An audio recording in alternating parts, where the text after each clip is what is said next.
The dog started barking at the burning mountain long before anyone saw the fire moving through the trees. Ash hammered against the shack windows, while Nathan dragged a bleeding teenager across the frozen dirt. Somewhere behind him, the roof groaned like it was about to split apart. Kaiser limped straight back toward the flames anyway, growling into the smoke as headlights appeared below the ridge one by one. Then Nathan heard a voice he recognized through the wind. What do you think was waiting for him in those woods? The bus from Missoula wheezed to a stop beneath a sky the color of dirty steel. Snow clung to the edges of the road in brittle gray piles, and the wind carried that sharp Montana cold that slipped through jackets and settled into old injuries. Nathan Reed stepped down carefully, favoring his right shoulder without meaning to. Years ago, he used to jump from moving trucks in Kandahar with 80 pounds of gear strapped to his back. Now climbing 2 bus steps made his arm throb all the way into his neck. Kaiser followed close beside him. The German shepherd moved differently than civilian dogs. No bouncing, no distracted sniffing. His paws touched the pavement with deliberate placement, ears twitching at every diesel rumble and distant engine. One ear bent slightly at the tip where old scar tissue had hardened crooked. Nathan adjusted the duffel hanging from his good shoulder and scanned automatically. Gas station. 2 parked trucks, man smoking near the diner entrance, teenager inside the convenience store. No immediate threat. The habit happened before thought. Years of route clearance work had burned it into his nervous system. Scan rooftops, watch hands, check exits, keep moving. His phone buzzed once. Luke at the ranch, coffee's hot. Nathan stared at the message longer than necessary home. The word felt strange now. The Reed Ranch sat outside Bitterroot Valley beneath a long ridge of pine-covered mountains. Nathan remembered learning to shoot cans beside the fence line there when he was 10. Remembered his father teaching him how to split wood before sunrise. Remembered his mother's kitchen windows glowing gold against winter dark. He hadn't seen the place in almost 6 years. Kaiser jumped into the passenger seat of the old pickup, waiting at the station. The truck belonged to Luke now. Everything probably belonged to Luke now. Nathan drove slowly along the frozen road while Kaiser sat rigid beside him, watching the mirrors more than the scenery. The ranch appeared through fog and skeletal cottonwoods. Something tightened in Nathan's chest. The barn roof had been repaired. New fencing lined the north pasture. A company excavator sat near the far tree line. Nathan frowned. Luke stepped out onto the porch before the truck fully stopped. Younger by 4 years, broader around the waist now, wearing a clean canvas jacket and work gloves that still looked expensive. Nate, he called with practiced warmth. Nathan climbed out. The brothers stared at each other for a second. Too long before Luke pulled him into a quick hug that felt more procedural than emotional. You look like hell, Luke said. Feel worse. Luke laughed softly, but his eyes flicked immediately toward Nathan's shoulder brace. Kaiser climbed down from the truck. Luke's smile faded for half a heartbeat. That dog still creeps me out. Kaiser stood beside Nathan's knee without blinking. The wind pushed loose snow across the yard. Somewhere behind the barn, metal clanged against metal. Nathan's muscles tightened instantly before he forced them loose again. Luke noticed.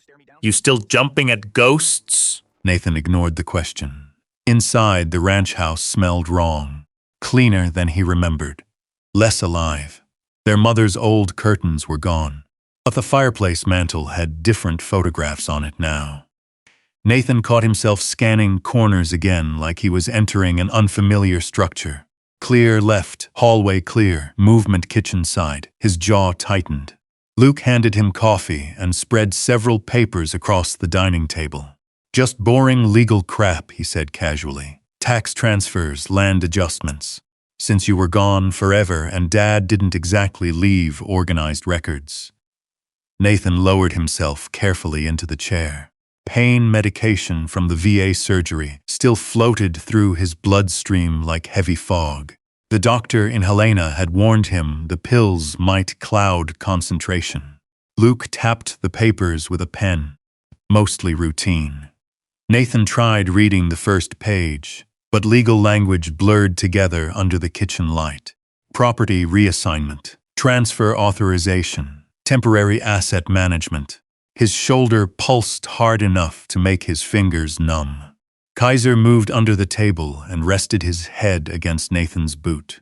Luke leaned back in his chair. Calm, patient, too patient. Just sign where I marked.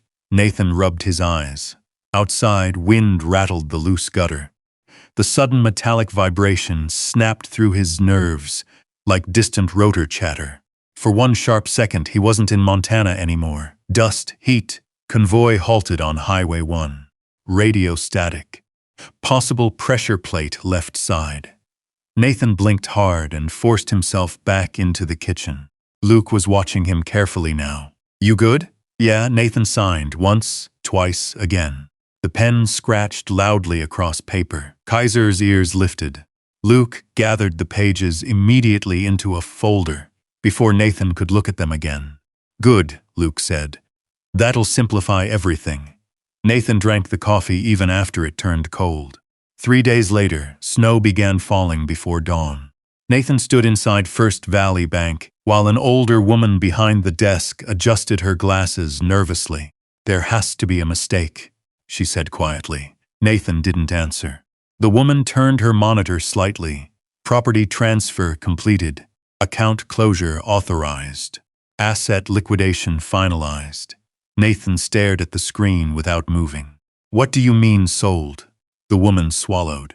The ranch ownership transferred last month to Bitterroot Timber Holdings. Last month. Nathan's pulse slowed instead of speeding up. Combat had trained him strangely that way. The worse things became, the calmer he looked. What's still under my name? The woman clicked once more. Her expression changed slightly. There's a structure parcel still listed. Nathan waited. She printed the page and slid it carefully across the desk. Remote forest tract. Abandoned hunting shack. No utilities. Northern Bitterroot boundary. Nathan looked at the address. 32 miles into federal timberland. Almost nobody lived out there. The woman lowered her voice. I'm sorry, Mr. Reed. Nathan folded the paper once, perfectly, methodically, like folding a map before patrol.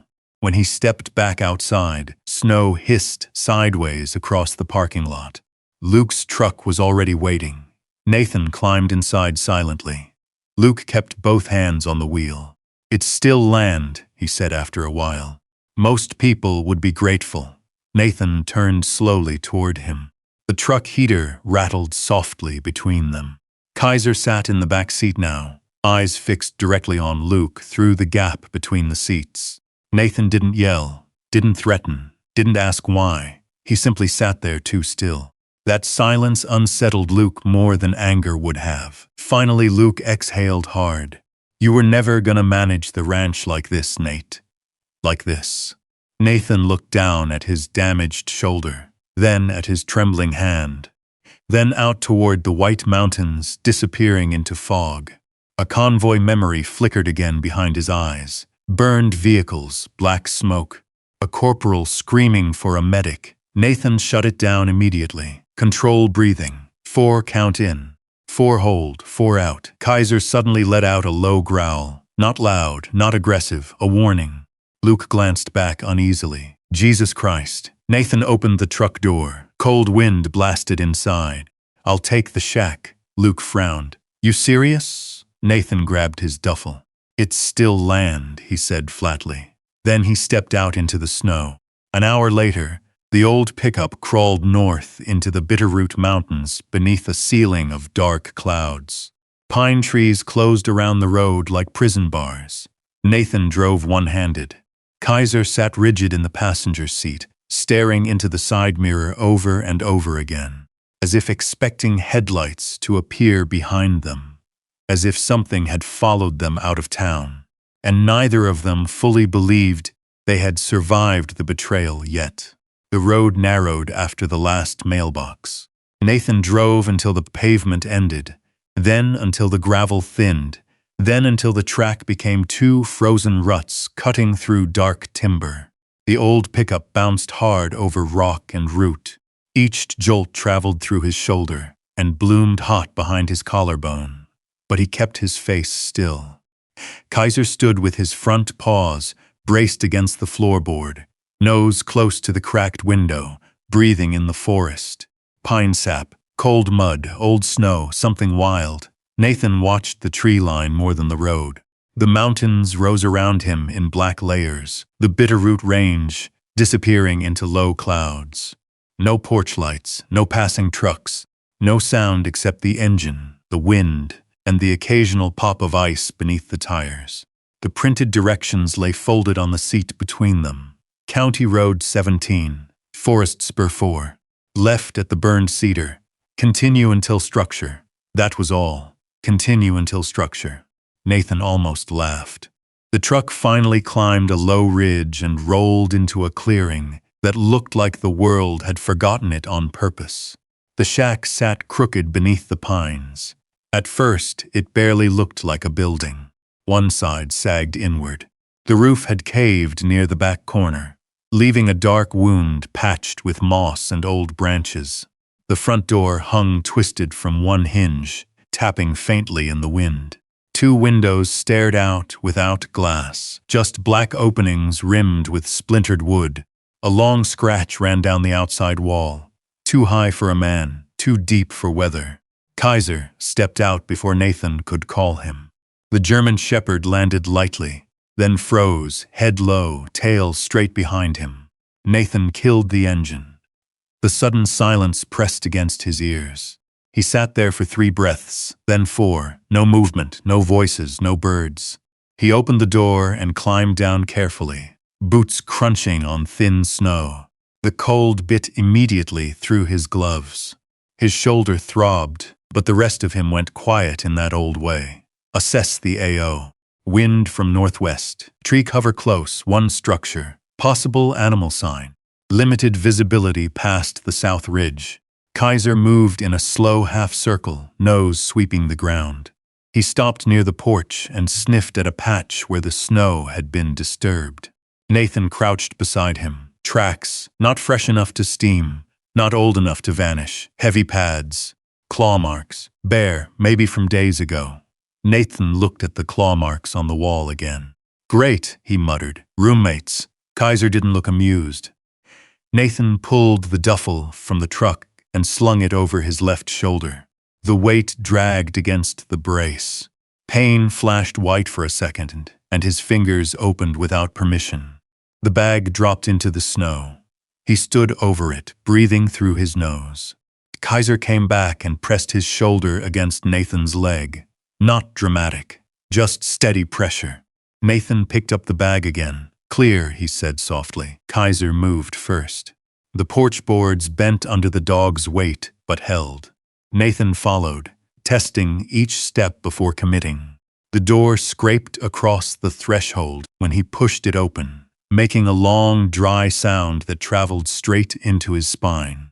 Inside smelled of rot, ash, mouse droppings, and wet cedar. Light came through the roof in gray strips. A rusted iron stove sat in the main room, its pipe crooked but still reaching upward. The floor was uneven, half-warped plank, and half-packed dirt where boards had been torn out. Leaves had gathered in corners. A broken chair leaned against one wall, like someone had once sat down and never gotten up. Nathan stood just inside the doorway and swept the flashlight left to right. Corner clear, stove, window, back doorway, ceiling compromised. He hated that his body still did it. Hated that even here, in a rotten shack gifted to him like an insult, he moved as if something might fire from the dark. A branch scraped across the roof. Nathan turned so fast the flashlight beam slapped the ceiling. His breath stopped. For half a second, the sound became metal against hull plating. A convoy stalled in pale dust, a voice yelling, "Contact left." Then Kaiser barked once, sharp, present. Nathan blinked. The shack returned. Cold rot. Montana. He lowered the flashlight slowly. "Yeah," he whispered. "I know." Kaiser walked the perimeter, sniffing every wall, every gap, every shadow. He paused at the back room where the roof had partly collapsed. A mound of old pine needles lay beneath the opening. Snow dusted the edges. Something small had nested there, but nothing stayed now. Nathan stepped in behind him. The back room might once have held a cot. Now it held broken boards, an old coffee can, and a rusted trap hanging from a nail. Nathan studied the trap for a long moment. Not antique, not new. Someone had used it recently enough to keep the hinge from freezing solid. He didn't touch it. Kaiser sniffed the floor, then gave a low rumble toward the rear wall. Nathan raised the flashlight. There, between two warped boards, hung a faded metal sign half buried under grime, U.S. Forest Service Boundary Route. Below it, scratched into the wood with a knife, were 3 uneven letters. FWT. Nathan wiped the dirt with his sleeve. Fire Watchtower. He stepped outside again before dusk took the clearing. Behind the shack, the land rose into a hill thick with black pine and burned snags. At the top, barely visible through fog and branches, stood the skeleton of an old lookout tower. 4 thin legs, a leaning platform, a roof half burned away. It looked impossible that it still stood. Kaiser followed Nathan's gaze and went still. The wind shifted, carrying down a faint metallic clink from somewhere high on the hill. Nathan's eyes narrowed. "Not tonight," he said. The sun dropped fast after that. He brought in what he could from the truck. A blanket, 2 cans of beans, a small first aid kit, a flashlight, a lighter, a folded tarp, and the framed photograph of his parents. He placed the photograph on the least rotten shelf, facing inward, away from the broken window. Then he set to work. He wedged the door with a broken plank, dragged leaves away from the stove, checked the pipe as best he could, stuffed strips of cloth into the worst wall gaps. Every motion was small and practical. Every small practical thing kept the deeper dark from speaking too loudly. Kaiser lay by the door, not asleep, never fully. Nathan lit a small fire in the stove after clearing the old ash. Smoke coughed back into the room, at first bitter and thick, then found the pipe and pulled upward. The heat was weak, but it was heat. He sat with his back to the wall, boots still on, flashlight near his left hand. The wind worried the shack all night. Branches scraped, boards creaked, ice ticked somewhere under the eaves. Each sound tried a different door in Nathan's head.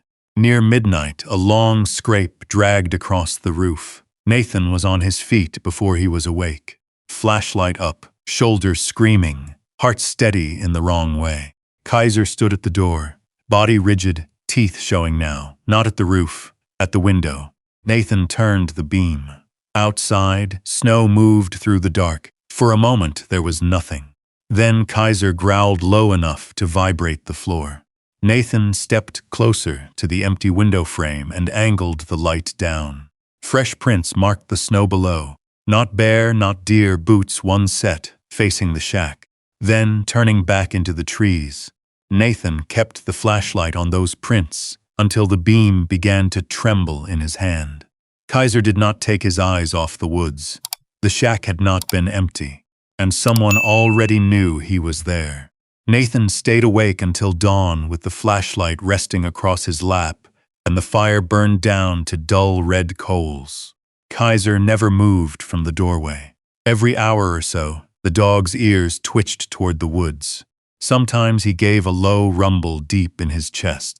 Sometimes he simply stared into the dark, like he could see farther than human eyes were meant to. Nathan trusted that more than sleep.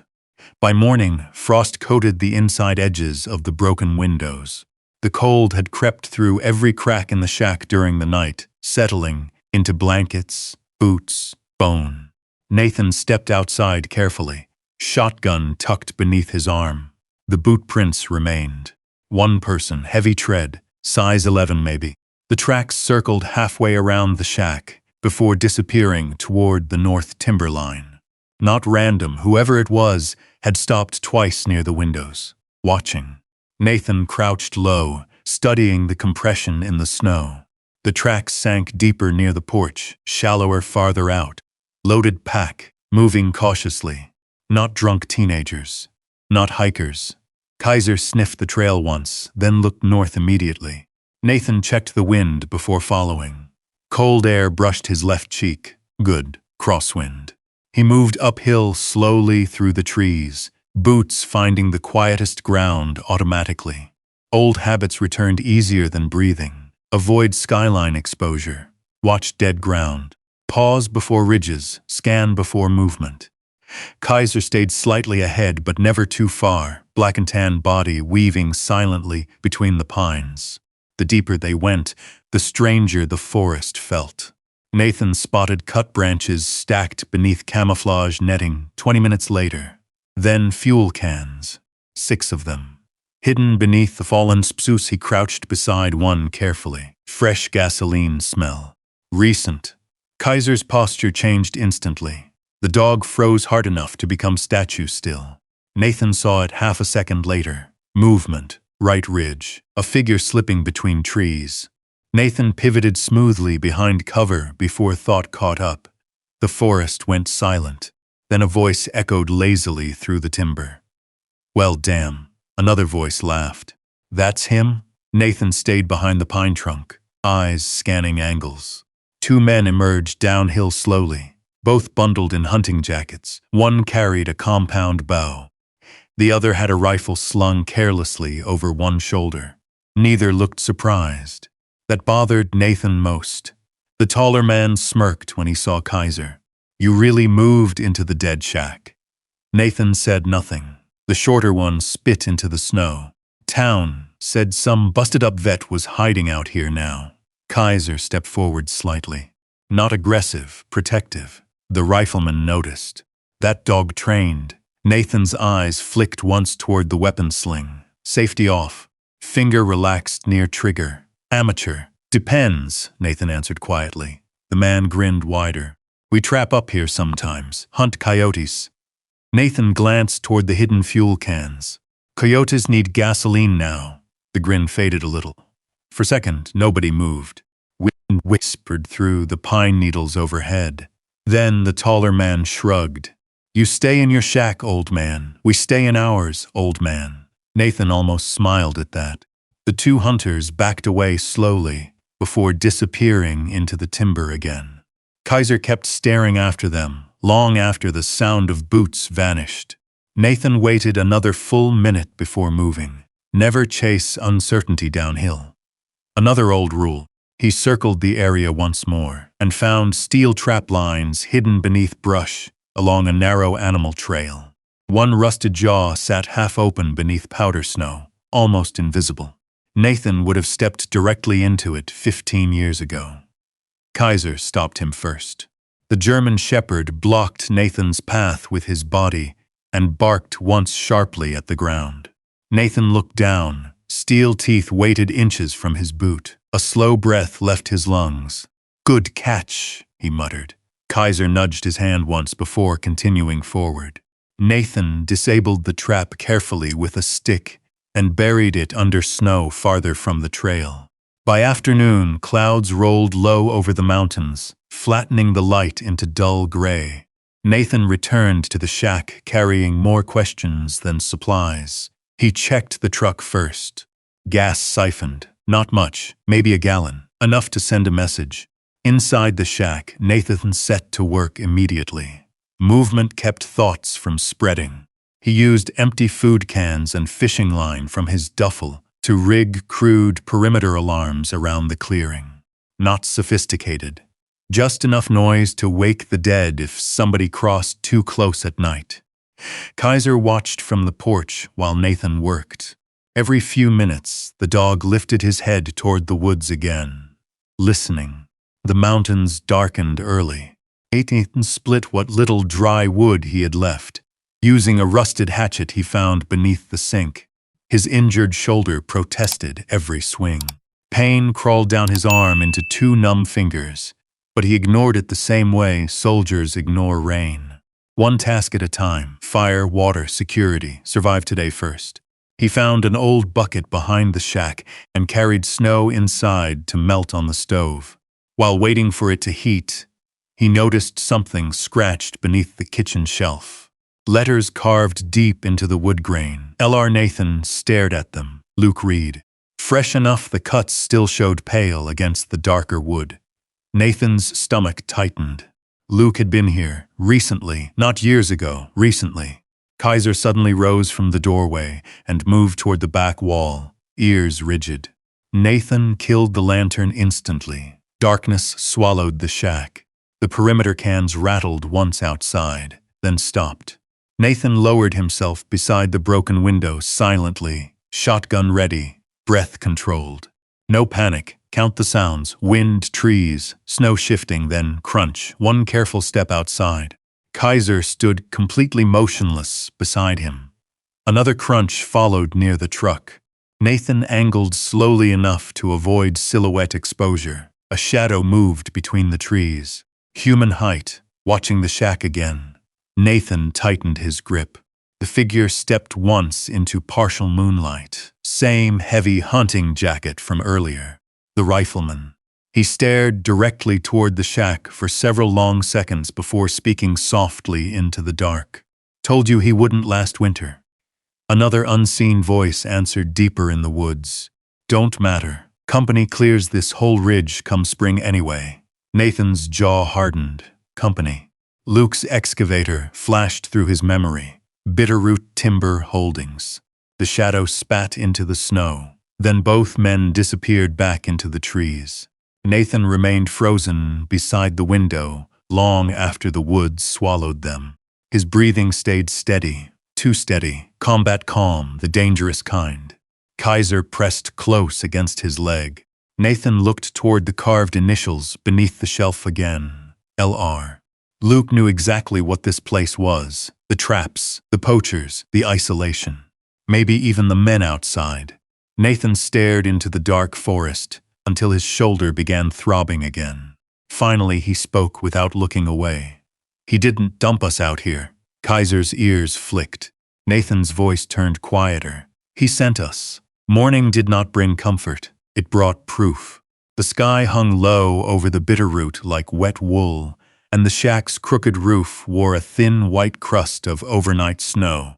Nathan stood outside before sunrise, with Kaiser at his side, staring at the carved initials beneath the kitchen shelf through the open door. L.R. Luke had not just known about the shack. He had stood inside it.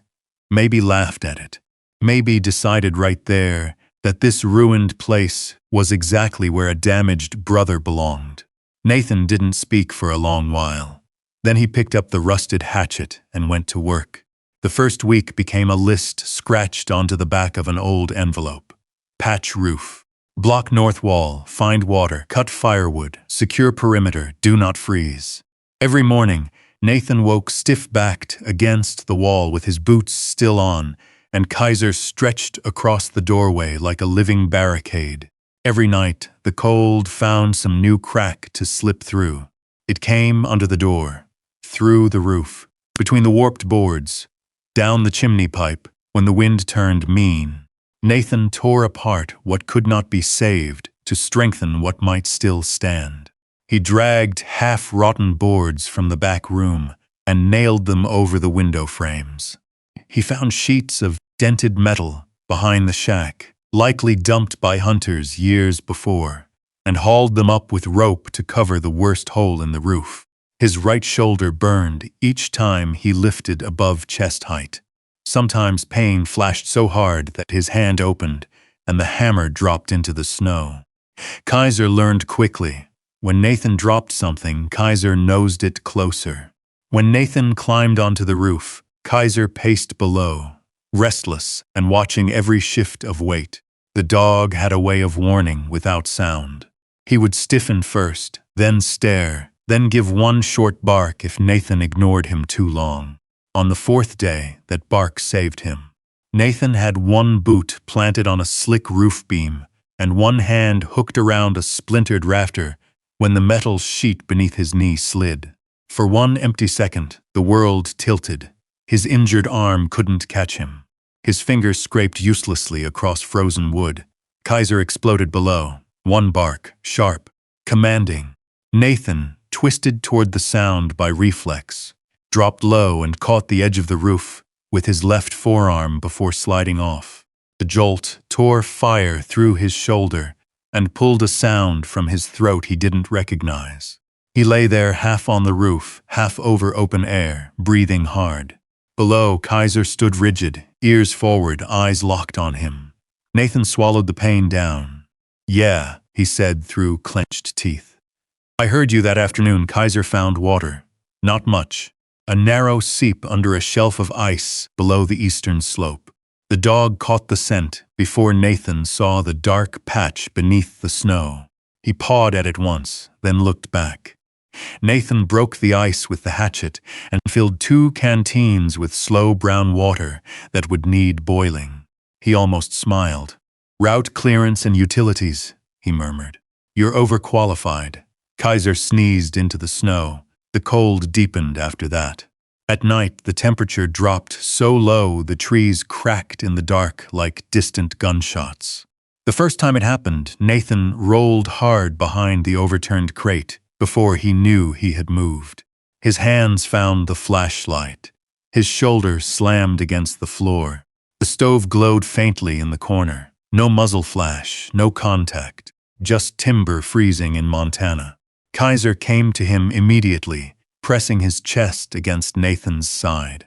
Nathan's breath came too fast. He counted the boards above him. 1, 2, 3, 4. He found the stove, found the door, found the dog, found the present. Outside, wind dragged snow against the shack wall. For a while, Nathan stayed on the floor with his palm buried in Kaiser's fur. The next day, a helicopter passed somewhere beyond the ridge. Nathan heard it before he saw it. The heavy chop of rotor blades rolled across the mountains, low and uneven, and every muscle in his body went cold. He had been carrying split wood from the tree line. The bundle slipped from his arms and scattered across the snow. Kaiser turned first. Nathan was already moving, but not toward the shack. He dropped behind a fallen log and flattened himself hard against the frozen ground, eyes searching the sky through pine branches. Dust rose in his mind where there was only snow. A hot road in Afghanistan, a lead vehicle burning, rotor wash kicking grit against his teeth, a voice over comms yelling for LZ clearance. Nathan gripped the bark until splinters cut into his palm. Kaiser pushed his way under Nathan's arm and stayed there, body pressed against him, while the helicopter's sound faded north. Long after it was gone, Nathan still listened. His breath smoked against the log. Finally, he stood. Slowly. The wood lay scattered around his boots like something dropped by another man. He picked up one piece, then another, then another. By evening, he had patched the north wall with flattened tin and hung more cans along the perimeter line. His hands were cracked open across the knuckles, dark red in the creases.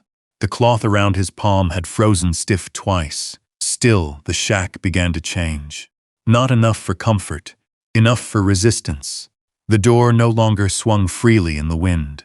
The stovepipe drew better after Nathan cleared the bird nest from it. The biggest roof gap no longer let snow fall directly onto his bedroll.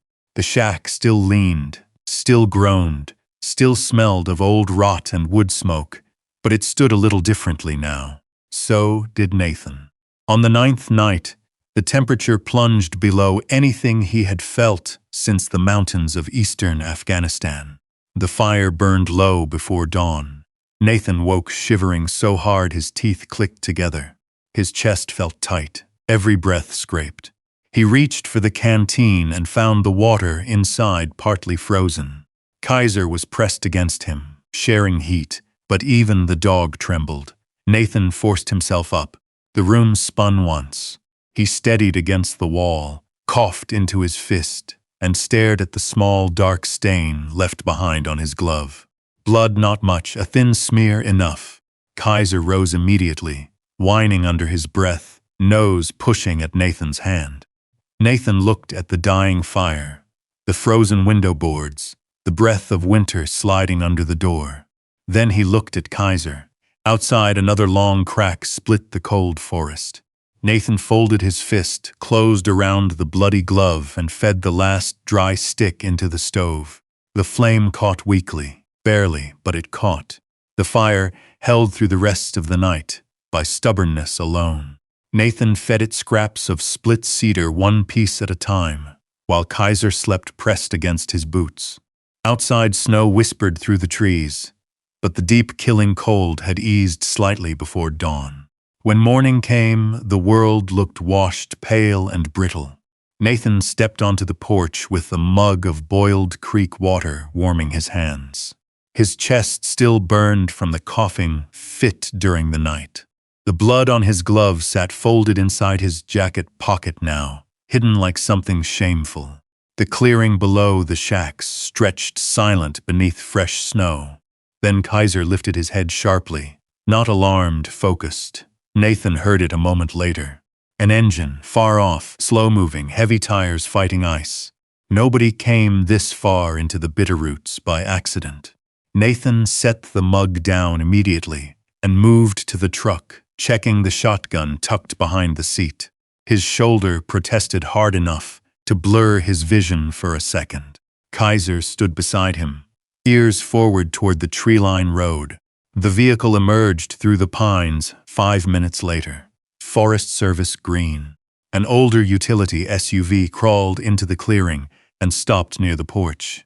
Snow chains clinked softly around the tires. The driver sat still for a moment, studying the shack. Then the door opened. The woman who stepped out moved, like somebody used to rough terrain and bad weather. Mid-30s maybe.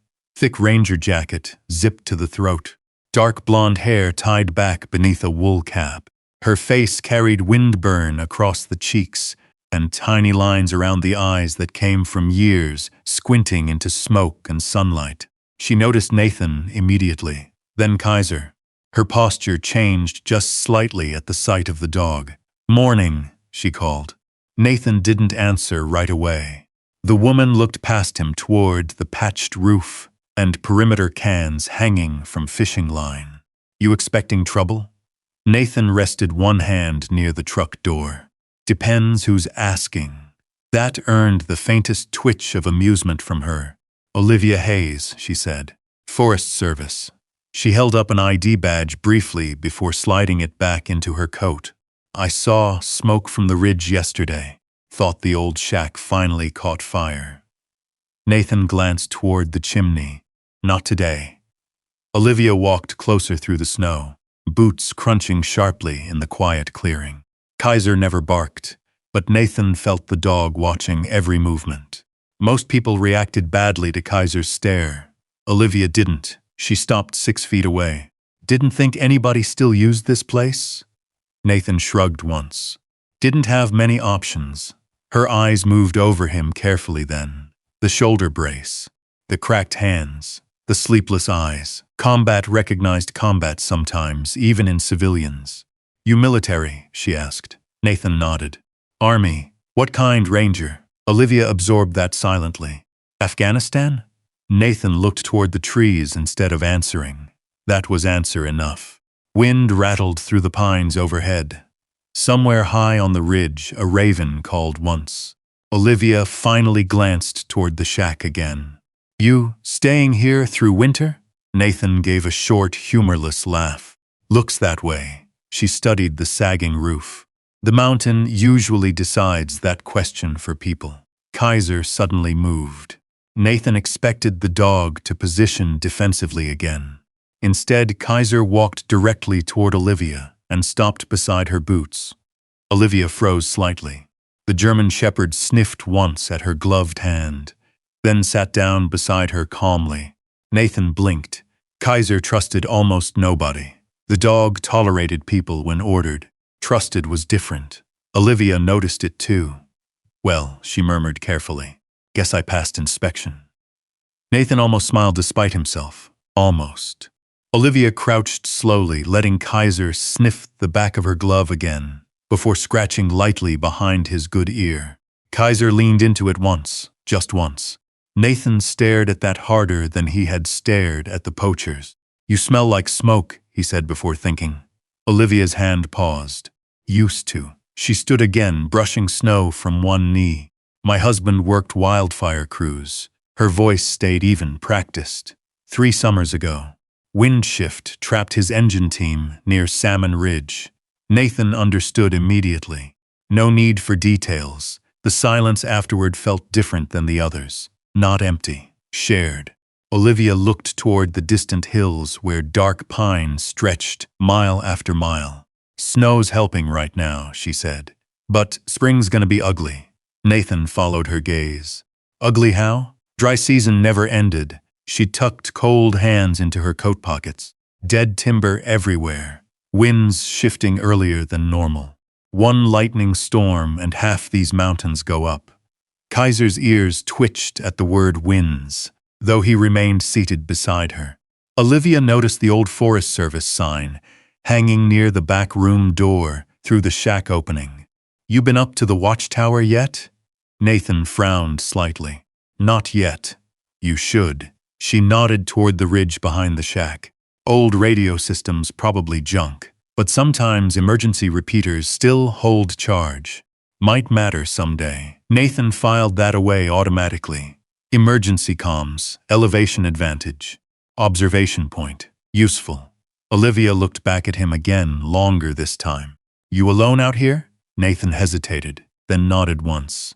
Her eyes flicked briefly toward the tree line perimeter. "You got hunters around?" "Poachers." That sharpened her expression immediately. Nathan told her about the fuel cans, the trap lines, the men in the woods. Olivia listened without interrupting. When he mentioned Bitterroot Timber Holdings, something dark crossed her face. "I figured," she muttered. Nathan caught that. "You know them?" "Enough." She glanced toward the distant valley below the mountains. "They've been buying land all over this side of the ridge. Logging contracts, road access rights, fire salvage permits." Nathan remembered the excavator at the ranch. Olivia sighed quietly. "People get greedy when forests start dying." Wind pushed harder through the clearing. Kaiser stood and turned toward the woods suddenly, body rigid for 1/10 second before relaxing again. Olivia noticed that too. "He always like that?" Nathan looked down at the dog. "Only when he thinks something's wrong." "Does he ever think something's right?" Nathan considered it honestly. "Not often." That finally drew a real smile from her. Small, tired, genuine. She reached into the SUV and pulled out a battered metal thermos. "Coffee?" Nathan almost refused automatically. Then his chest tightened from another cough. He tried unsuccessfully to hide. Olivia heard it. So did Kaiser. The dog looked up immediately. Nathan hated that. Hated being observed weak. Olivia pretended not to notice.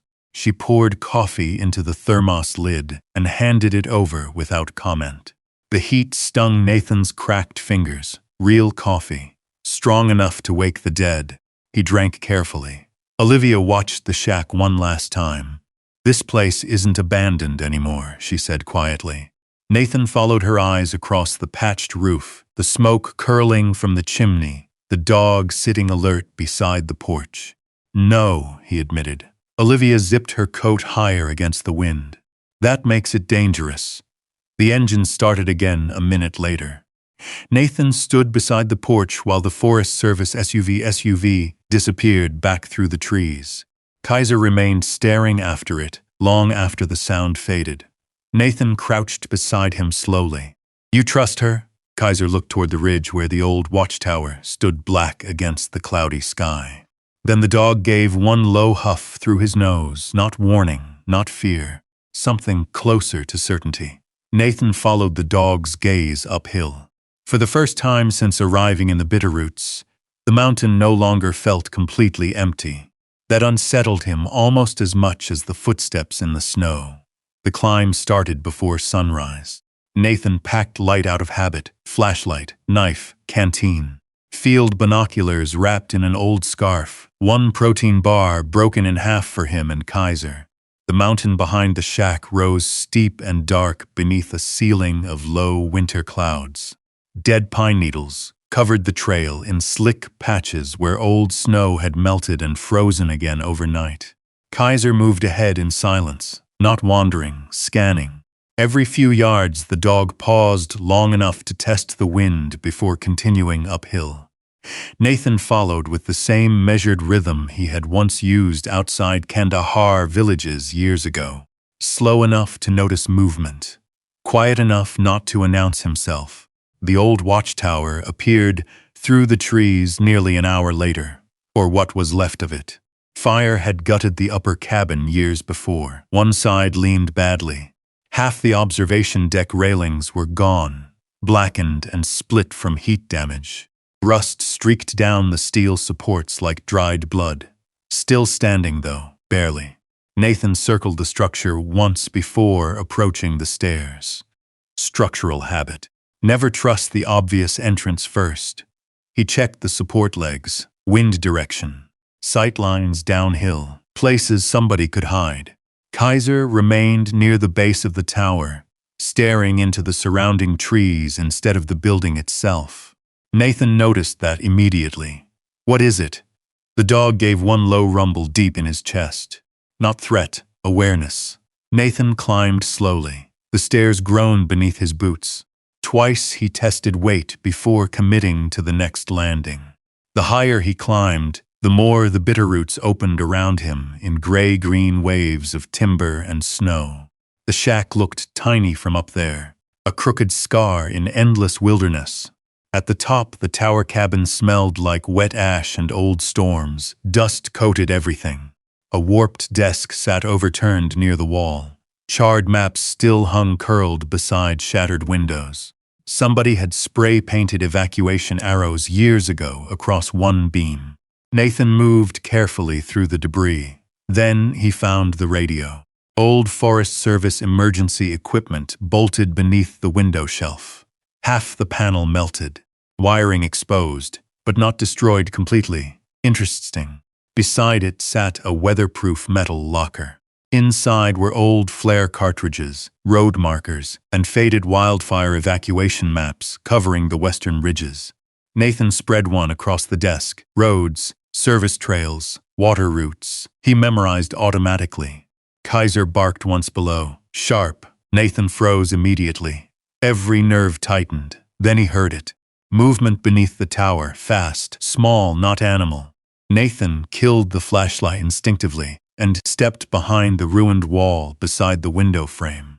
His breathing slowed automatically into combat rhythm. Observe first, move second. He listened. Branches scraping, one set of footsteps, light, not adult weight. Nathan descended quietly, avoiding the center of the staircase where the boards creaked worst. Kaiser stood below now, staring beneath the tower platform. His ears were forward, tail stiff. Nathan crouched beside him. "What you find?" A shape moved under the lower support beams. Human. Young. Nathan's voice turned flat and controlled. "Come out." Nothing. Kaiser stepped forward once and sniffed toward the shadows. Then Nathan saw him. A skinny boy curled behind stacked generator parts beneath the tower platform. Maybe 14. Too thin for the winter. Dirt smudged across one cheek, bruises yellowing along his jawline. The kid held a rusted wrench, like he thought it might save him. Nathan recognized the look instantly. Cornered animals all looked alike eventually. "I'm not gonna hurt you," Nathan said. The boy laughed once under his breath. Nobody who trusted adults laughed like that. Kaiser suddenly lowered himself onto the snow near the opening and rested his head on his paws. Relaxed. That changed everything. The kid stared at the dog longer than Nathan.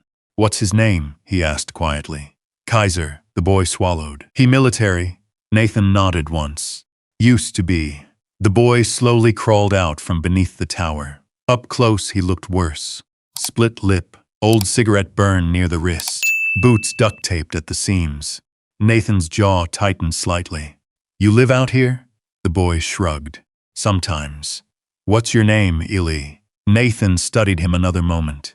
then looked past him toward the western ridges. No vehicle tracks nearby, no camp, just survival. Eli noticed Nathan watching. "I stay away from roads," he muttered. Nathan understood that too. Kaiser stood and walked directly to Eli. The boy froze at first, then slowly reached out. Kaiser sniffed his hand once and leaned lightly against his leg. The kid almost broke right there. Nathan saw it happen. People could survive beatings longer than kindness sometimes. Nathan looked away on purpose, gave him dignity. Inside the tower cabin, Nathan managed to pry open the generator housing with a crowbar, while Eli sat nearby feeding tiny sticks into a rusted burn barrel stove. "You know generators?" Eli asked. "Enough." The boy watched Nathan reconnect wires salvaged from old radio equipment. "You were really Army Ranger?" Nathan tightened a bolt without looking up. "Long time ago. My stepdad says vets are all crazy." Nathan's hand stopped moving for half a second, then continued. "Some are." Eli nodded like that answer made more sense than denial. Kaiser suddenly lifted his head toward the ridge windows. Nathan followed instantly, listening. Far below through the trees came the distant grind of heavy machinery. Nathan moved to the cracked window and raised the binoculars. Logging equipment, bulldozers, farther west than expected. Eli came beside him carefully. "They're cutting roads deeper now," the kid said quietly. Nathan adjusted focus. Bright survey markers dotted sections of timberline. Bitterroot timber holdings. Again. Nathan lowered the binoculars slowly. Eli stared at the machinery with open hatred. "They want to clear everything before fire season," he muttered. Nathan looked at him sharply. "What do you mean?" The boy hesitated, then glanced toward Kaiser, as if the dog had already decided who was safe. "Your brother comes out there sometimes," Eli admitted softly. Nathan felt something inside him go still. "Luke?" Eli nodded. "He meets with the company guys." The kid swallowed hard. "I heard them talking once. They said if the forest burns, the county pushes emergency sales faster. Easier permits. Easier cleanup contracts." Wind rattled the broken tower windows. Nathan said nothing. Eli shifted uncomfortably beneath the silence. "I don't think they started fires or nothing," the kid added quickly. "Just, they don't care if it happens." Nathan looked back through the binoculars, toward the machinery carving roads into dead timber. His brother's face surfaced in his mind again. It's still land. Most people would be grateful. Kaiser moved beside Nathan and stared toward the western ridge, too. The dog's ears flattened slightly. Nathan exhaled slowly through his nose. A habit before missions, before contact, before violence. Except now the battlefield wore snow and pine trees instead of desert dust. By late afternoon, Nathan managed to get one weak burst of power from the generator. The radio crackled once with static before dying again, still enough to matter. The tower could work. Maybe not today, maybe not fully, but someday. As the sun dipped lower behind the mountains, Nathan packed the maps carefully into his rucksack. Eli lingered near the stairs. "You gonna tell somebody about me?" he asked. Nathan looked at the bruises again. The duct-taped boots, the hunger hidden under the kid's sarcasm. Then he looked toward Kaiser. The dog sat calmly beside Eli, like he had already made the decision himself. Nathan adjusted the rifle strap on his shoulder. "No," he said quietly. Eli blinked hard once and looked away fast. They started back down the mountain together, through falling snow. 3 shadows moving through the bitterroots. And somewhere far beyond the western ridge, machinery kept chewing deeper into dry timber while winter still covered the ground. The smell arrived before the fire did. 3 days after the climb to the tower, Nathan woke before dawn with Kaiser already standing beside the door. Rigid, listening. The shack sat silent beneath a cold gray morning, but Kaiser's nose worked the air in short, sharp pulls. His ears tilted west toward the ridgeline beyond the dead pines. Nathan sat up slowly beneath the blankets. Then he caught it too. Smoke, not chimney smoke. not campfire smoke. This carried the dry, bitter edge of burning brush. Kaiser gave one low growl. Nathan was already pulling on boots. Outside, the mountain looked calm. Snow still clung to the north slopes. Frost silvered the clearing around the shack. But the wind had changed overnight, warmer now, restless. Nathan grabbed the binoculars and headed uphill toward the watchtower, with Kaiser moving fast ahead of him. By the time they reached the tower platform, the smoke column had grown thicker, West Ridge, farther than the logging crews, but moving. Nathan adjusted focus through the binoculars. A dark smear crawled above the trees, ugly against the pale morning sky. Even from miles away, he could see the way it leaned east with the wind. Fast fire, not controlled burn. Kaiser paced once beside the platform stairs, uneasy. Nathan scanned lower terrain automatically. Roads, escape routes, drainages, fuel lines. The old ranger habits returned before he could stop them. Assess the threat. Predict movement. Stay ahead of chaos. His radio crackled once, weak static. Then a broken voice burst through for half a second before disappearing again beneath interference. West Sector, crews en route, shifting winds, dead silence. Nathan looked toward the ridges again. No helicopters yet. That bothered him. He climbed down fast. By noon, the smoke smell reached the shack itself. Thin at first, then steady. Kaiser refused to settle all afternoon. He moved from window to window, then to the porch, then back inside, checking the wind every few minutes like a sentry monitoring incoming fire. Nathan started working without fully deciding to. He scavenged old fuel lanterns from the back storage corner and cleaned soot from the glass. He carried extra wood beneath the porch roof. Then he drove stakes into the snow along the eastern trail and tied strips of red cloth to branches at eye level. Trail markers, evac route. He didn't call it that in his head, but that's what it was. By evening, he climbed back to the watchtower, carrying 2 old road flares from the emergency locker. He fixed one beside the upper rail facing west. Beacon position, visible through smoke if needed. Kaiser watched from below while Nathan worked. The dog's ears kept flicking toward the valley roads. Something in him already understood people would come. Near sunset, Olivia's Forest Service SUV appeared again through the trees. This time she stepped out fast. No small talk. "You smelled it too," she said immediately. Nathan nodded once. "How bad?" Olivia rubbed cold hands through her hair before answering. "Bad enough." She walked to the edge of the clearing and stared west. Fire started near an abandoned cut line. Winds pushed it uphill faster than expected. Her jaw tightened. County crews are stretched thin already. Nathan looked at the smoke rising over the ridges. Any evacuations? Not officially. That answer told him plenty. Olivia noticed the red trail markers tied through the trees, then the lanterns, then the flare mounted at the watchtower. Her eyes narrowed slightly. "You planning for evac routes?" Nathan shrugged once. "Mountain burns the way wind tells it to." "That's not what I asked." Nathan didn't answer. Kaiser walked directly to Olivia and stood beside her again. The dog's fur lifted slightly along his spine as another gust carried smoke through the clearing.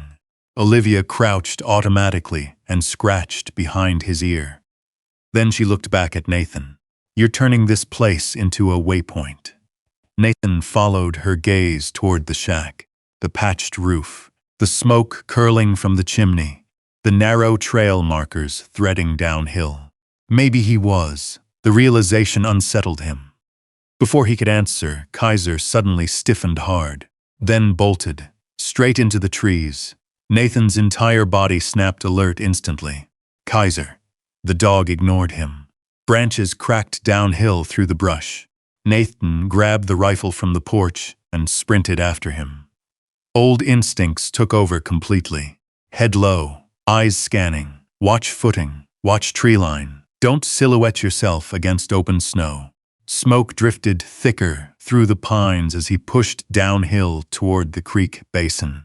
Kaiser's barking echoed ahead somewhere, through the trees now, urgent. Nathan crashed through a stand of dead cedar and nearly slid down the embankment before catching himself on a fallen trunk. Then he saw the ATV, upside down in a rocky ditch below the trail, one wheel still spinning weakly. Smoke hissed from the crushed engine compartment. Kaiser stood beside it, barking furiously at the cab. Nathan scrambled down immediately. A child's hand pressed weakly against the cracked windshield from inside. Small, terrified. Nathan dropped beside the vehicle and peered through the broken side panel. A little girl, maybe 8 years old, blood across her forehead, pinned awkwardly beneath the steering column. No adults, no movement nearby, just smoke building thicker through the trees. Kaiser lunged forward suddenly and grabbed the sleeve of the child's coat through the shattered opening, pulling gently when she started crying harder. "It's okay," Nathan said quickly. "Hey, look at me." The girl's eyes locked onto his, panicked. Wild Nathan forced his voice calmer. "What's your name, Sophie?" she whimpered. "Okay, Sophie. You're gonna stay still for me." Smoke drifted lower across the ditch now. Nathan looked uphill instinctively. The wind had shifted again. Fire was moving faster than expected. Kaiser barked sharply toward the ridge behind them. Nathan saw it then. Not flames yet, but the treetops swaying hard eastward. The mountain breathing fire closer. Nathan jammed the rifle sling beneath the bent frame and pulled hard against the crushed door. Pain exploded through his shoulder instantly. Metal groaned but barely moved. Kaiser kept barking. Not panic. Warning. Nathan gritted his teeth and pulled again. This time, the frame shifted enough for Sophie to scream as her leg came loose beneath the dashboard. "Good," Nathan said quickly. "That's good. Almost there." Then somewhere far above them, through the trees, came a sound Nathan had heard too many times in too many countries. A deep, hollow roar rolling through timber. Fire approaching fast. Kaiser turned toward the sound. And for the first time since Afghanistan, Nathan felt the mountain becoming an active battlefield instead of wilderness. The roar deepened through the timber. Not one sound, thousands, branches snapping. Wind pushing heat ahead of flame. Nathan had heard mortar barrages quieter than that. Smoke rolled lower into the ditch, turning the afternoon light copper-gray. Sophie whimpered inside the crushed ATV, trapped beneath twisted metal and cracked plastic. Nathan shoved harder against the bent frame. The muscles in his shoulder tore with white-hot pain. The door shifted another inch. "Come on," he growled through clenched teeth. Kaiser barked sharply uphill again, closer now. Nathan risked one glance toward the ridge. Through the trees he saw movement. Not flames yet, but ash, floating. That meant the fire had crowned somewhere above them. Bad sign. Very bad. "Sophie," Nathan said fast, forcing calm into his voice. "When I pull, you kick free. Understand?" The little girl nodded hard, tears cutting lines through soot on her cheeks. Nathan planted both boots in the snow and pulled again with everything he had left. Metal screamed, then gave. Sophie slid loose with a cry of pain. Nathan caught her immediately and dragged her clear of the ATV just as smoke thickened across the ditch floor. Kaiser moved beside the girl instantly, pressing against her legs while Nathan checked quickly for bleeding. Bruised ribs, possible sprained ankle. Concussion maybe, alive, that was enough for now. "Can you walk?" Sophie tried. Collapsed immediately, Nathan swore under his breath. The roar above them grew louder. Then he saw it, orange flickering through the upper pines. Fire line, moving fast downhill, no more time. Nathan lifted Sophie into his arms and started uphill toward the trail. Kaiser ran ahead, then circled back repeatedly like he was trying to herd them faster. Smoke clawed at Nathan's lungs with every breath. His injured shoulder trembled beneath Sophie's weight. Still he kept moving. Route selection became instinct. Avoid deadfall. Stay below crown line. Don't get trapped in draws. Years of combat survival folded over wilderness logic until they became the same thing. Halfway up the ridge, Sophie grabbed weakly at his jacket. "My dad," she coughed. "They went looking for help." Nathan's jaw tightened. "How long ago?" "I don't know. Too long, probably." The fire behind them cracked violently through timber. Kaiser suddenly stopped dead ahead, then turned back barking furiously. Nathan looked up just in time. A burning pine limb broke loose above the trail. Down. He twisted sideways, shielding Sophie against his chest as the flaming branch crashed across the slope. Heat blasted past them. Snow hissed instantly into steam. Kaiser tried to leap clear. Too late.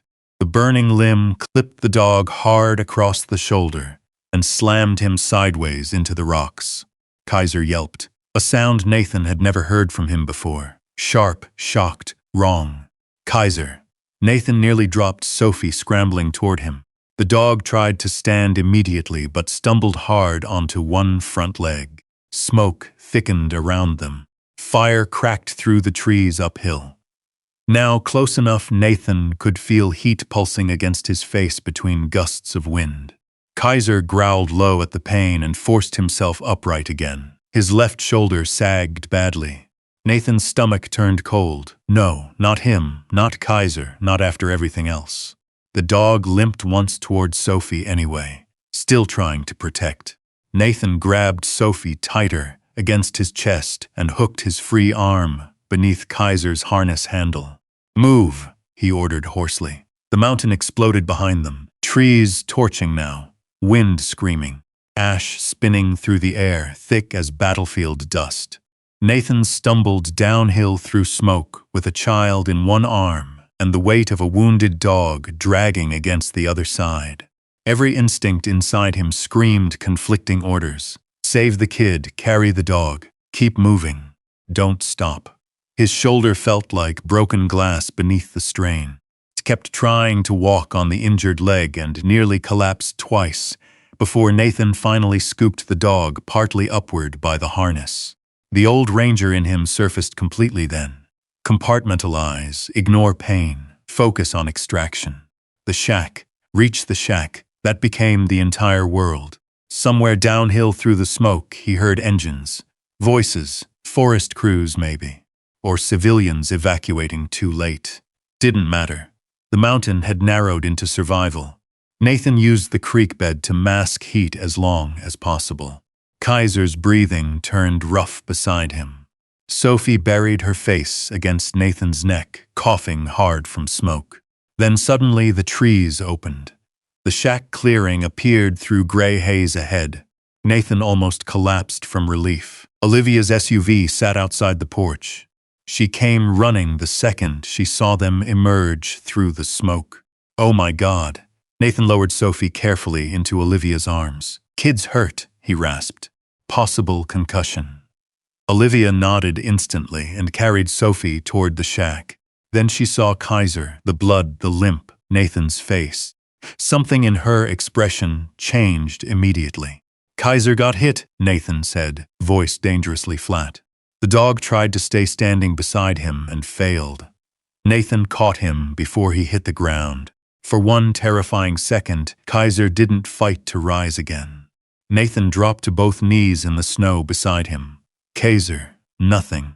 The dog's chest still moved fast beneath smoke-blackened fur, but his eyes had gone unfocused. Nathan's hands shook hard against the harness buckle. Not fear. Panic. Real panic. The kind he had held locked down since Afghanistan.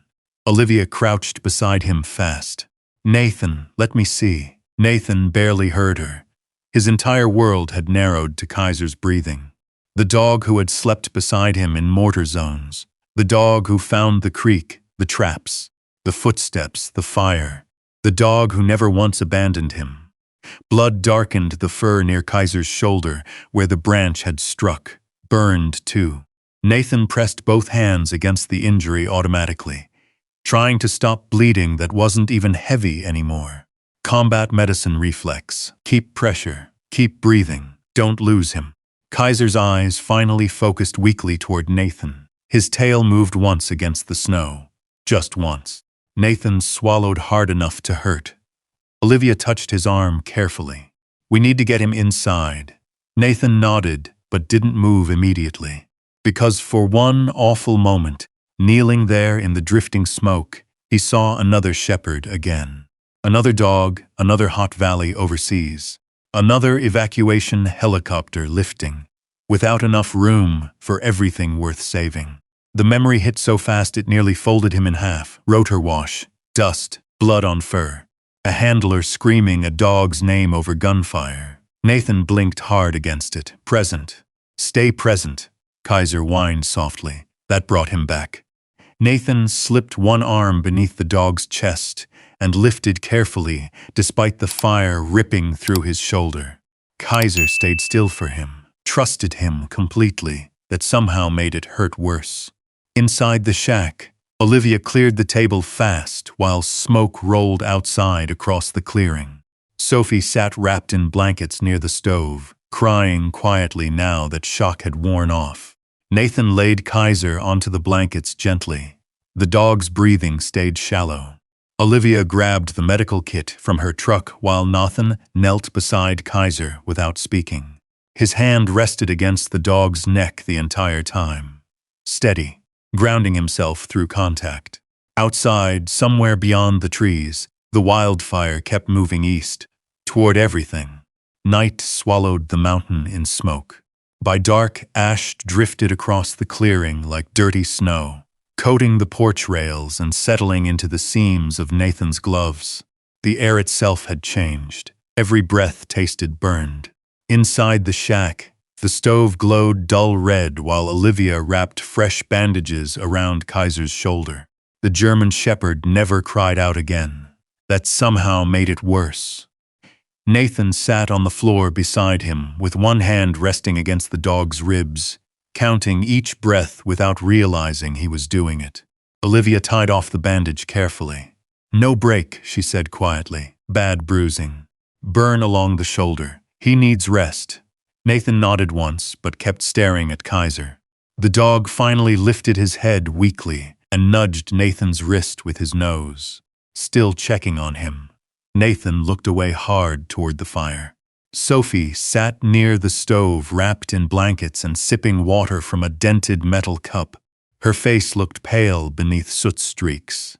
Every few minutes she glanced toward the door, as if expecting her parents to appear through the smoke. Olivia noticed it too. "We'll find them," she promised gently. Nathan looked toward the western ridges through the cracked window.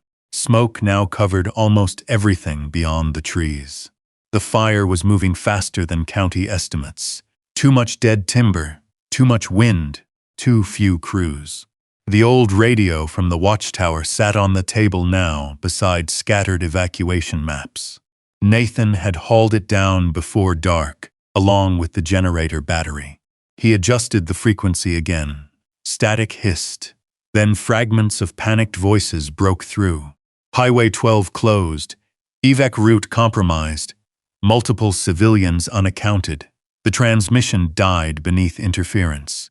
Olivia's face tightened. That's bad. Nathan was already unfolding the maps. Kaiser watched him despite the pain. The old ranger instinct had fully returned now. Nathan's mind moved in grids and movement patterns instead of emotion. Roads blocked here. Wind shift there. Possible civilian routes. Choke points.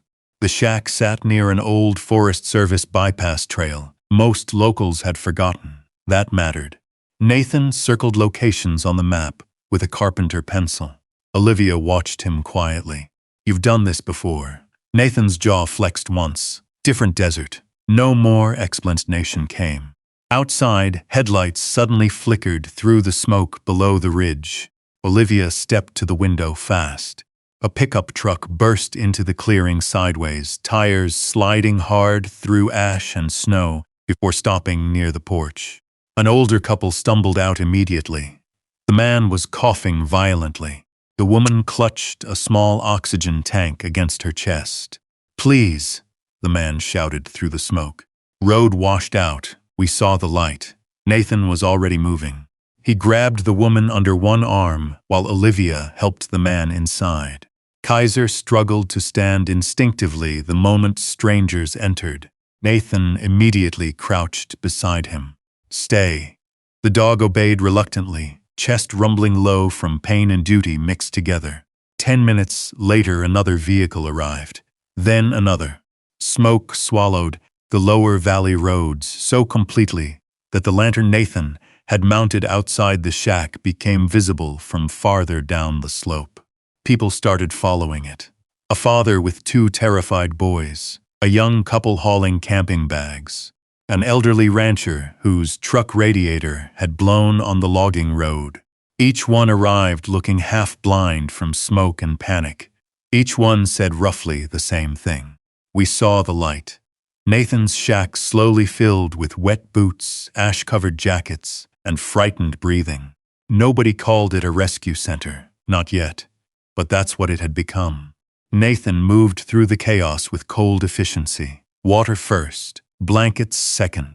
Keep people away from windows. Rotate warm positions near the stove. No wasted firewood. No panic. Olivia watched him organize strangers the same way infantry squads moved through unstable territory. Direct, calm, purposeful. Even injured, Kaiser dragged himself to the doorway and lay there facing outward like a wounded sentry refusing to abandon post. One of the little boys stared at him wide-eyed. "Is he a police dog?" Nathan glanced down at Kaiser. "Something like that?" The boy nodded solemnly. "He looks brave." Nathan swallowed once before answering. "Yeah," he said quietly. "He is." Near midnight, the old radio crackled alive again. This time, the signal held longer. Mandatory evacuation expanding east. All civilians advised avoid county roads. Visibility near zero. Then another voice cut through. Shelter locations overwhelmed. Static swallowed the rest. Inside the shack, silence settled heavily for one moment. People looked at Nathan without meaning to. He hated that. Hated becoming the person others waited on. But the mountain didn't care what he hated. Outside, the smoke thickened enough to blot out the stars entirely. Nathan climbed the watchtower again, shortly after midnight, carrying 2 flare guns and a fuel lantern, despite Olivia telling him his shoulder needed rest. Kaiser tried to follow, collapsed halfway across the porch. Nathan immediately knelt beside him. "No." The dog stared at him stubbornly. Ash drifted across Kaiser's burned fur. Nathan rested his forehead briefly against the dog's head. "Stay here and guard them." Kaiser's ears twitched. The old command language still worked. Reluctantly, the dog settled near the doorway again, where he could watch both the forest and the people inside. Nathan climbed alone. At the top of the tower, the world looked apocalyptic. Fire glowed orange beyond the western ridges, staining the smoke from underneath, like some enormous furnace breathing through the mountains. Nathan lit the lantern first, then mounted it high beside the platform rail. After that, he fired the first flare. Red light exploded upward into the smoke-filled sky. For one brief second, the entire forest glowed crimson beneath drifting ash. A beacon, not military, not rescue official. Just one stubborn light refusing to disappear. Far below, through the smoke, Nathan saw headlights changing direction. Vehicles turning toward the ridge, toward the shack, toward hope. Nathan stood alone in the watchtower with ash collecting on his jacket and realized the terrible truth at the center of it all. People were depending on this place now. The rotten shack Luke had handed him like a grave had become the only visible refuge for miles. A lighthouse in smoke. The radio crackled again beside him. Then a voice Nathan recognized froze him completely. "This is Luke Reed with Bitterroot Emergency Convoy, requesting route clearance near Western Timber Roads." Nathan went perfectly still. Even through static, he knew his brother's voice instantly. Below the tower, more headlights climbed slowly toward the clearing, through the smoke, and somewhere among them was the man who had buried him out here. Nathan descended the tower fast, boots hammering old metal steps, while ash spiraled through the darkness around him. The wind had changed again, He could hear it now, not just wind, the fire itself. A deep roaring somewhere, beyond the ridges, like an approaching freight train tearing through timber. By the time he reached the clearing, 3 more vehicles had arrived near the shack. Engines idled unevenly beneath drifting smoke, while frightened families stumbled out carrying blankets, gas cans, pets, whatever they'd managed to save before running. Kaiser forced himself upright the moment Nathan appeared. The dog's injured leg trembled violently. Still guarding, Nathan crouched beside him. "You're done," he muttered. Kaiser ignored him completely and limped toward the tree line to scan the darkness. Olivia emerged from the shack carrying fresh water buckets. "Nate," she called. "We've got at least 23 people now." Nathan's eyes immediately counted exits, movement lanes, shelter capacity. Too many civilians, too little structure, and the fire was accelerating. One of the newcomers approached coughing hard beneath a soot-covered jacket. "You Nathan Reed?" Nathan nodded once. The man stared at him strangely. "Heard about you years ago." "Reed Ranch." Nathan said nothing. The man glanced toward the lantern-lit shack, where children huddled near the stove. "Funny thing," he muttered. "Everybody said this place was worthless." Nathan looked past him toward the western ridge. Orange light now flickered between the trees, too close. His military brain locked into motion immediately. "Olivia," he said calmly. "Need every shovel here." People started moving before realizing why. Nathan pointed fast. "Clear brush around the shack, 20 feet minimum." "You," he said to another man. "Fill every container with water." "To the Snowmelt Creek?" someone asked. Nathan nodded. "Move. No yelling. No panic. Just commands sharp enough to cut through fear." Soon the clearing erupted into desperate motion. Men hacked brush with axes. Teenagers hauled snow and mud in buckets, wet blankets soaked inside metal tubs. Nathan moved between them, checking spacing and wind direction constantly. The mountain no longer felt like wilderness. It felt exactly like an unstable combat zone moments before contact. Kaiser limped at his side through the smoke despite the pain. Then suddenly the dog froze. Ears forward, body rigid. Nathan saw it instantly. "What?" Kaiser turned sharply toward the eastern tree line and growled. A second later Nathan heard it too. Not fire, a human voice, shouting, far out in the smoke. Nathan grabbed a flashlight immediately. Olivia caught his arm. "Nathan, don't." He was already listening. Another scream echoed faintly through the timber. Young, terrified, Eli. Nathan's face hardened instantly. The boy had vanished again. Damn it. He grabbed a coil of rope and shoved an emergency flare into his jacket. Olivia stepped closer. The fires crossing the lower ridge already. Nathan checked the wind automatically. Fast eastern push, no time. "I know." Kaiser started forward immediately, despite the injured shoulder. Nathan looked down at him. No. The dog kept walking, limping now, determined. Nathan exhaled once. "Fine, stay close." Then both disappeared into the smoke. The forest beyond the clearing looked unreal. Ash swirled through flashlight beams like blizzard snow, while embers floated between trees in burning orange spirals. Entire sections of timber groaned from heat. Nathan moved through it using old patrol instincts. Scan high ground. Check wind. Never silhouette yourself against flame glow. Kaiser stayed slightly ahead despite favoring one leg. Then Nathan spotted fresh tracks cutting through ash-covered snow. Smaller boots, running unevenly. Eli, another crack thundered overhead. A burning pine collapsed somewhere nearby, sending sparks exploding through the darkness. Nathan flinched instinctively toward cover before catching himself. For one split second, the roar of the wildfire became rotor wash in his head. Afghanistan. Dust. Screaming over comms. Heat rolling across broken villages. His breathing shortened instantly. Kaiser barked sharply once. The sound snapped him back. Nathan forced air slowly through clenched teeth. Focus, move. The tracks led downhill into thicker smoke. Then came the voice again. Help! Nathan sprinted. He found Eli trapped beneath a fallen tree half covered in burning branches near a narrow ravine. The teenager's leg was pinned awkwardly beneath the trunk while fire crawled through dead brush around him. Nathan, don't move.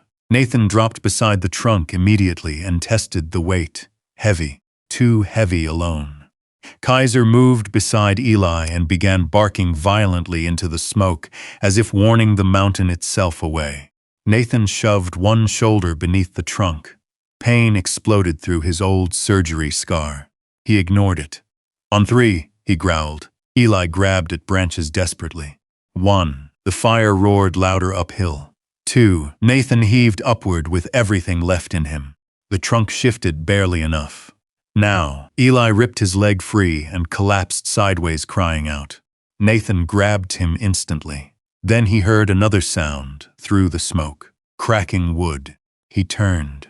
Flames had reached the clearing ridge above them, and below the slope through trees and smoke, he saw fire touching the shack roof for the first time. "Oh God," Eli whispered. Nathan didn't answer, because at that exact moment he saw something worse. Kaiser wasn't beside him anymore. The German shepherd had already bolted uphill toward the burning shack, toward the people, toward the collapsing porch now disappearing inside flame and smoke. Nathan stared one frozen second too long. Then he shoved Eli toward the trail. "Run downhill. Follow the lights." "What about you?" Nathan was already sprinting uphill into the fire. The world became heat. Pure, violent heat, hammering his face, while sparks ripped through the smoke around him. The shack emerged ahead, through flame glow like something trapped between survival and destruction. People were evacuating into the clearing, carrying children and supplies. Olivia shouted orders near the trucks. Then Nathan saw Kaiser. The dog had reached the porch, but part of the roof had collapsed behind him, trapping him near the doorway beneath burning timber. Kaiser barked once through the smoke, still trying to guard the entrance. Nathan ran straight into the flames without slowing. Someone screamed at him to stop. He never even heard who. The porch groaned violently beneath burning beams as Nathan dropped low through smoke and reached for Kaiser's harness. The dog tried to stand, couldn't. Nathan grabbed him anyway. Then above them, the remaining porch roof began to collapse. Olivia screamed his name. Nathan barely heard it over the roar. The beam came down hard behind him, exploding into sparks and burning splinters across the porch floor. Heat slammed into his back like an opening furnace door. Kaiser twisted violently in his arms as instinct tried forcing the dog to stand guard even now. "Easy," Nathan grunted. Smoke swallowed everything. For one terrible second he lost direction completely. Not the mountain, not the shack, not even the sky, just smoke and fire and noise. The exact kind of confusion that used to get men killed inside villages halfway across the world. His breathing shortened automatically, tunnel vision tightening. Find the exit, find cover, find. Kaiser barked directly beside his ear, sharp, immediate. Nathan turned toward the sound instinctively and saw a faint shape through smoke. Olivia, standing beyond the collapsing porch, waving a flashlight wildly. "There!" she shouted. Nathan lowered his shoulder and drove forward through falling embers. The porch gave way behind them a split second later with a violent crash that sent sparks spiraling high into the black sky. Hands grabbed Nathan the moment he stumbled into the clearing. People pulled Kaiser first, then him.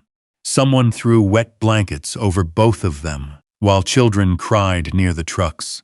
Nathan dropped hard onto one knee, coughing smoke so violently his vision blurred. Kaiser collapsed beside him, breathing fast, injured leg trembling uncontrollably.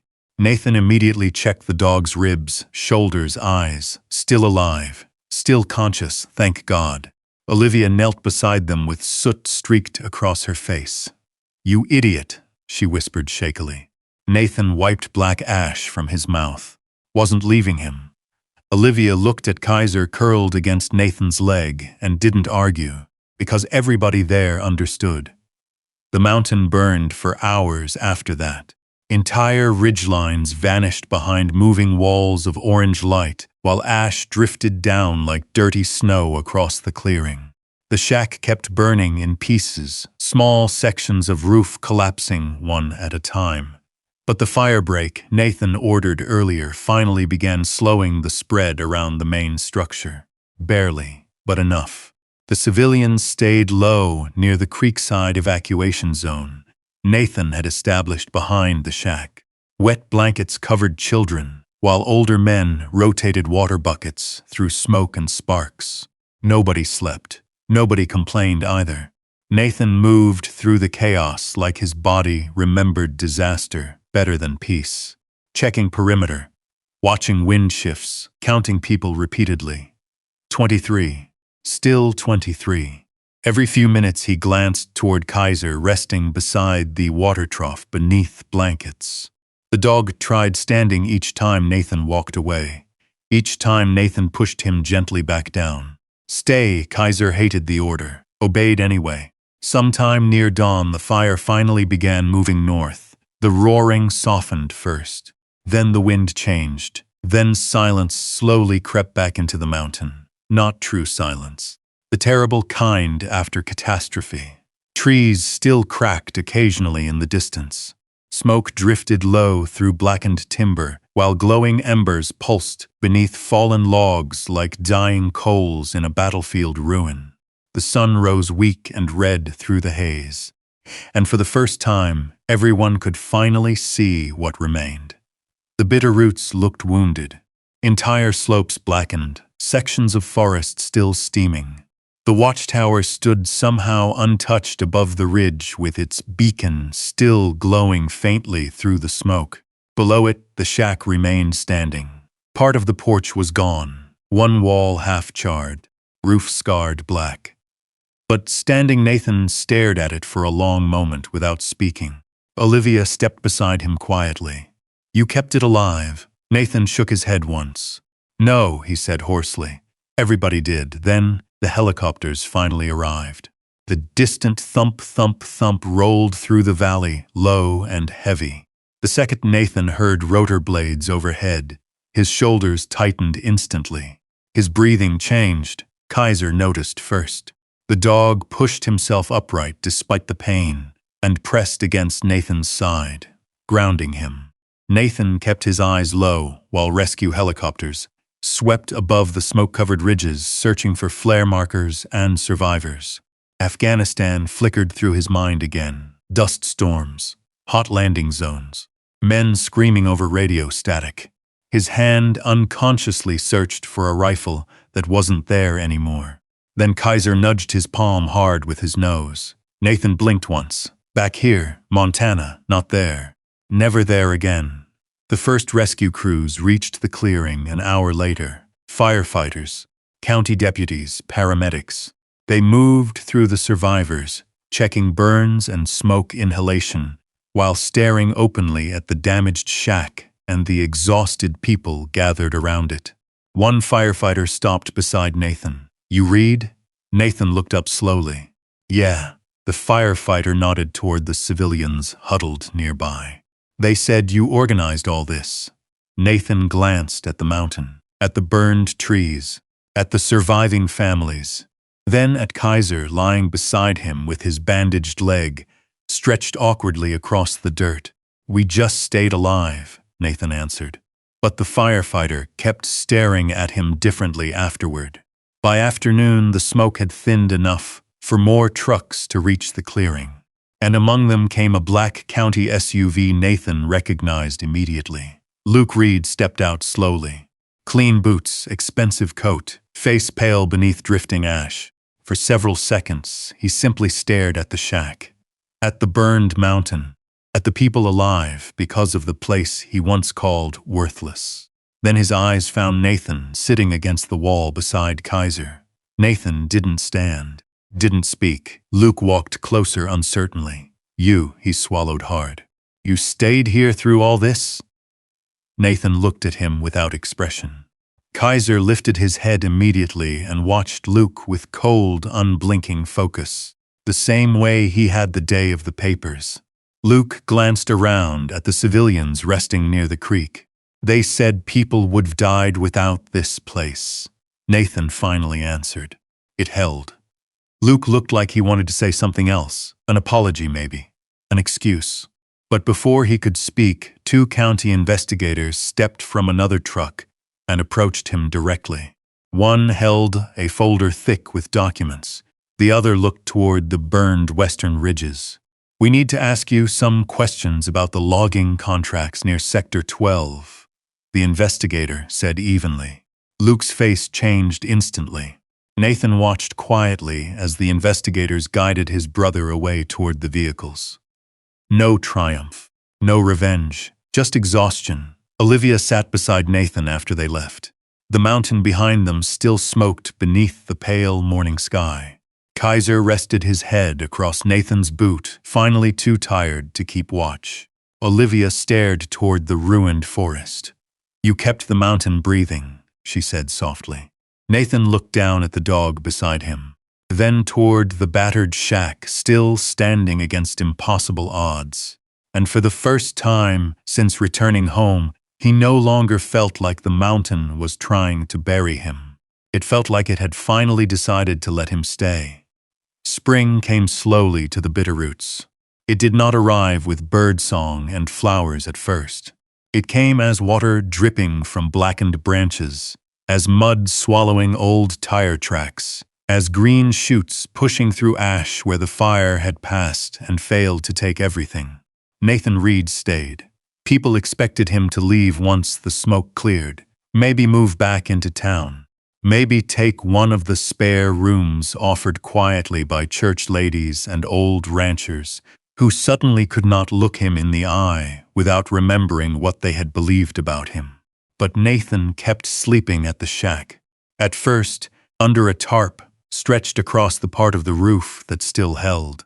Then beneath new rafters hauled up by men who pretended they were only driving by.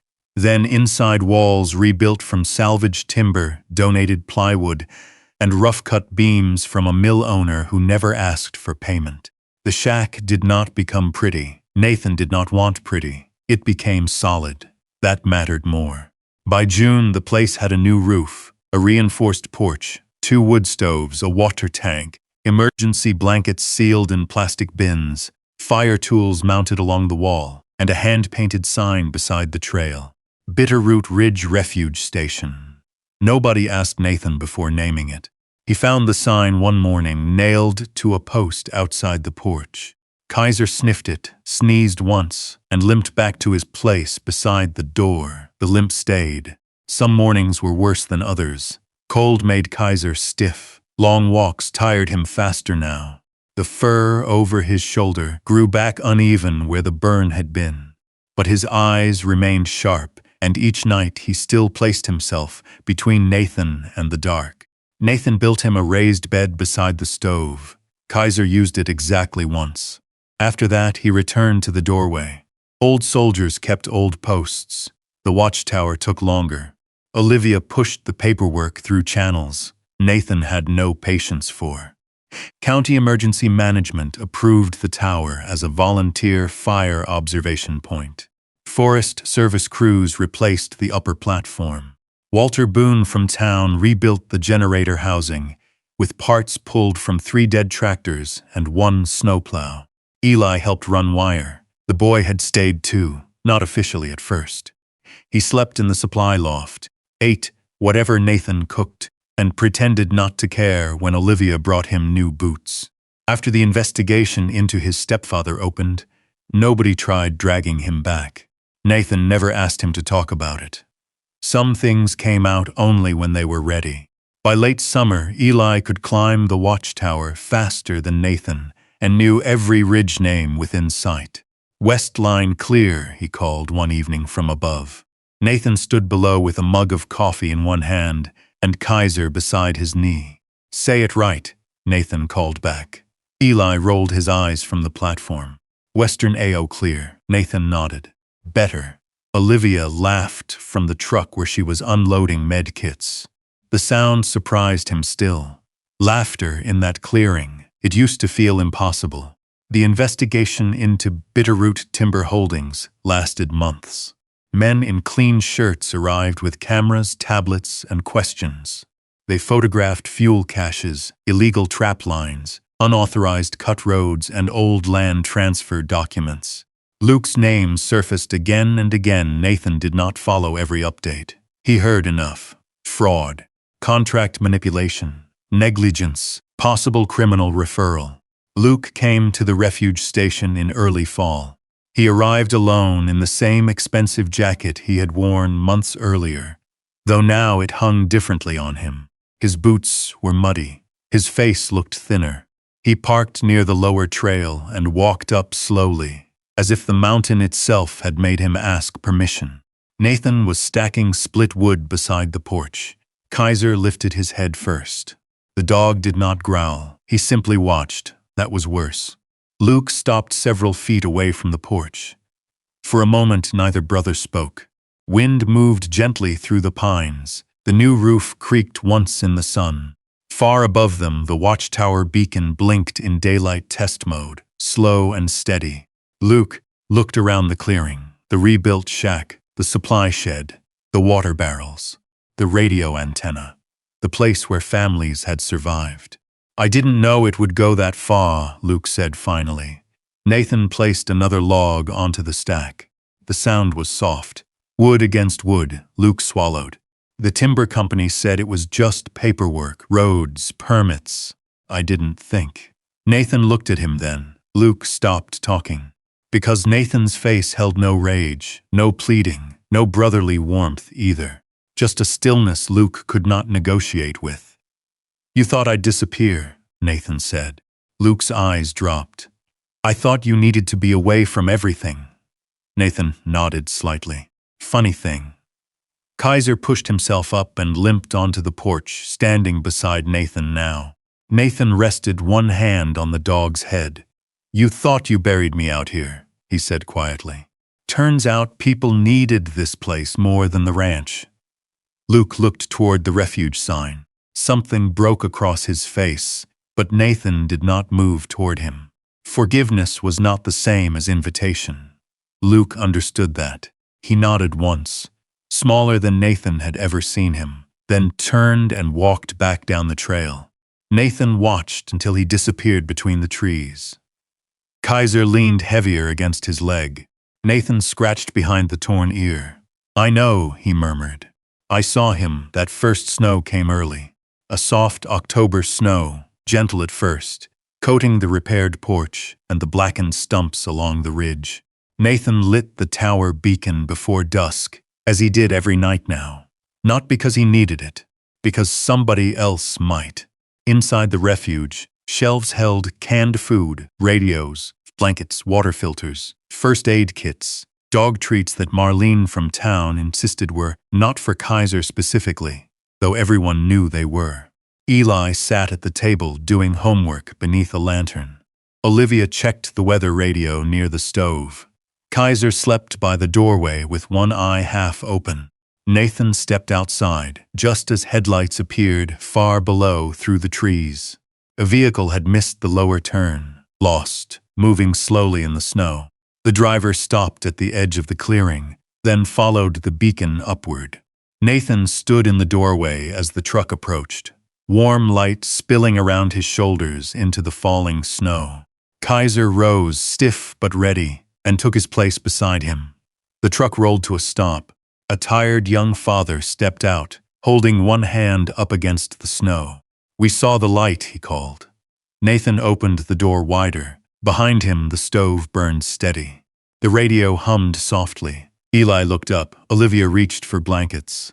Kaiser stood at the threshold like a guardian, carved from loyalty and scars. Nathan nodded once to the stranger. Come on in, he said. Road gets worse after dark. The man lifted a sleeping child from the passenger seat and hurried toward the porch. Above them, the old fire watchtower glowed through the mountain snow. No longer a ruin, no longer forgotten. The ranch was gone, the old life was gone, But this place remained, scarred, repaired, watchful. A shack once meant to finish him had become a shelter. A dog once wounded by war had become the heartbeat at its door. And Nathan Reed, betrayed and left with nothing but rotten wood and cold mountain air, had found the one thing no one could sign away: purpose. The beacon burned through the night, and the light did not go out. If Nathan and Kaiser earned your respect tonight, type 1 in the comments. And if you believe even broken places can still save lives, type light. Don't forget to subscribe and turn on notifications for more powerful stories about loyalty, survival, courage, and the kind of heroes the world almost forgot. There's another story waiting beyond the next mountain, and we'll be there when the light comes on again.